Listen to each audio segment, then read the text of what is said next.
chers élèves, bonjour. J'espère que vous allez tous bien. Restez chez vous, ne sortez pas. Bientôt le déconfinement. Alors, chers élèves, aujourd'hui, on a rendez-vous avec une activité de langue, la conjugaison, intitulée la conjugaison interrogative. Ou bien d'une autre façon, comment transformer des phrases déclaratives en phrases interrogatives. Alors, regardez bien l'exemple. Il est malade. Sujet, verbe, adjectif qualificatif. Regardez très bien. Il est malade. Regardez comment on fait pour transformer cette phrase déclarative en une phrase interrogative. La première forme, regardez bien comment on fait. Est-ce qu'il est malade? Voici la première méthode. La deuxième méthode, il est malade. Voici la troisième méthode. Est-il malade?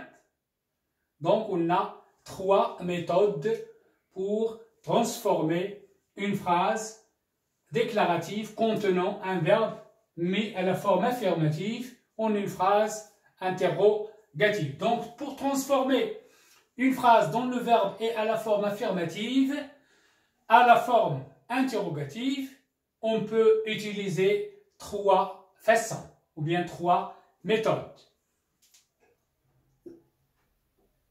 L'emploi d'un introducteur. Est-ce que au début de la phrase et à la fin on met un point d'interrogation, ou bien l'intonation donnée par le point d'interrogation.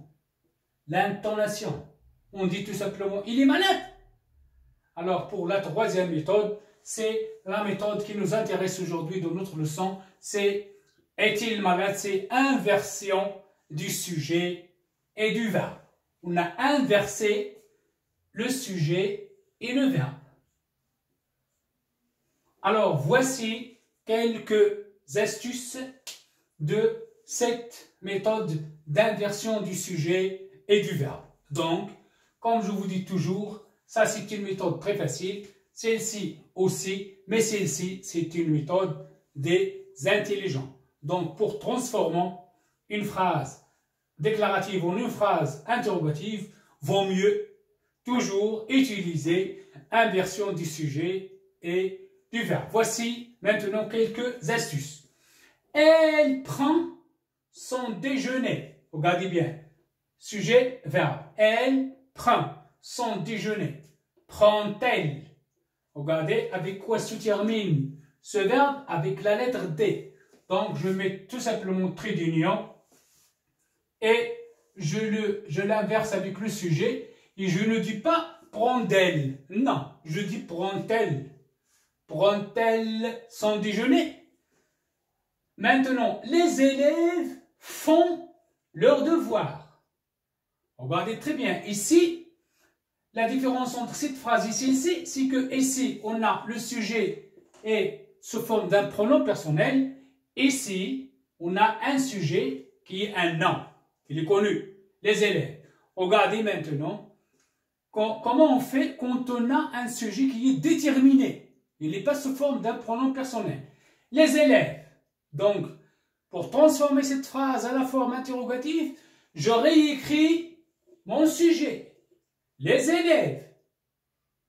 Il est maintenant déterminé. Il n'est pas sous forme d'un pronom personnel. Puis j'écris le verbe font et j'inverse le verbe avec le pronom personnel sujet qui peut remplacer mon sujet. Puisque les élèves, c'est masculin pluriel, c'est il, I-L-S. Et vous avez remarqué ici qu'on a mis tout simplement trait d'union il. Pourquoi? Parce que le verbe se termine par T.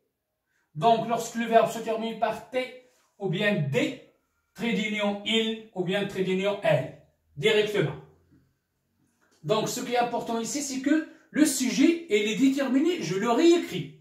Regardez maintenant, ici, nous sommes revenus très tard. Nous sommes, ici c'est l'auxiliaire, puis le participe passé du verbe. Si j'ai un verbe conjugué à un temps composé, j'inverse le sujet avec l'auxiliaire. Sommes-nous? J'inverse le sujet avec l'auxiliaire. Sommes-nous revenus? Sommes-nous revenus? Par exemple, je suis allé, suis-je allé? Maintenant, regardez un autre cas particulier. Je regarde. Le sujet je regarde, c'est le verbe regarder au présent de l'indicatif. Et c'est un verbe du premier groupe. Les verbes du premier groupe ont une particularité. C'est que, à la première personne du singulier, le verbe se termine par E. Pourquoi? Parce que ça, c'est la terminaison du présent de l'indicatif. Je regarde. Regardez comment je fais lorsque je veux transformer cette phrase à la forme interrogative. Je n'écris pas regarde-je. Non. Regardez-je. Accent aigu sur le E. Donc, les verbes qui se terminent par E à la première personne du singulier, c'est comme ça que je fais, que je les inverse avec le sujet, avec la première personne du singulier je. Ça veut dire même chose pour les verbes du troisième groupe, comme le verbe ouvrir, offrir, souffrir. Ouvrir, offrir, souffrir. Pourquoi? Parce qu'au présent, on dit j'ouvre, avec E à la fin. Donc, j'ouvre comme ça. Si je veux inverser le sujet avec le verbe, j'écris ouvrais-je. Ouvrais-je, ce n'est pas ouvre-je. Ouvrais-je. Donc, j'ouvre, ouvrais-je. Regardez l'autre cas. Je peux. Vous savez très bien que le verbe pouvoir, à la première personne du singulier au présent, on peut dire je peux ou bien je puis. Je puis. Pourquoi on dit je puis? Pourquoi? Parce que pour le transformer, ici, pour faire inversion du sujet et du verbe, j'écris puis-je. On ne peut pas dire peux-je, on dit puis-je. Puis-je vous aider? Regardez maintenant, lorsqu'on a un verbe qui est à la forme négative. Regardez bien, ne pas. Vous ne voulez pas vous taire? Ne voulez-vous pas?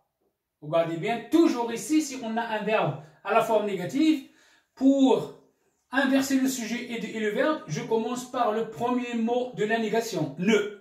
Le deuxième mot de la négation vient après l'inversion du verbe avec le sujet. Là, je mets le deuxième adverbe de négation. Dernier cas particulier, c'est lorsque j'ai un verbe qui ne se termine pas par D ou bien T. Alors là, si j'ai un verbe qui ne se termine pas par les deux lettres, alors là, je procède à, j'ajoute un trait d'union, T, trait d'union. Regardez bien, il va. Je ne peux pas dire va-il, non. Va-t-il? Pour prononcer T comme ici. Font-ils? Prend-elle?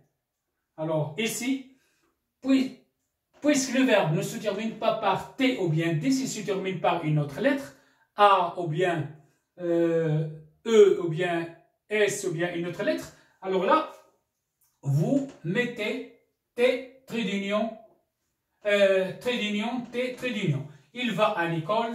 Va-t-il à l'école? Sans oublier le point d'interrogation à la fin de chaque phrase. Pourquoi? Parce que là, il s'agit d'une phrase interrogative. J'espère, chers élèves, que vous avez compris quelques cas particuliers de cette transformation à une phrase interrogative. J'ai dit on peut procéder à 3 méthodes. est-ce que au début, puis l'intonation tout simplement avec le point d'interrogation, mais la méthode la plus importante, c'est inverser le sujet avec le verbe. J'espère, chers élèves, que vous avez bien compris. À bientôt.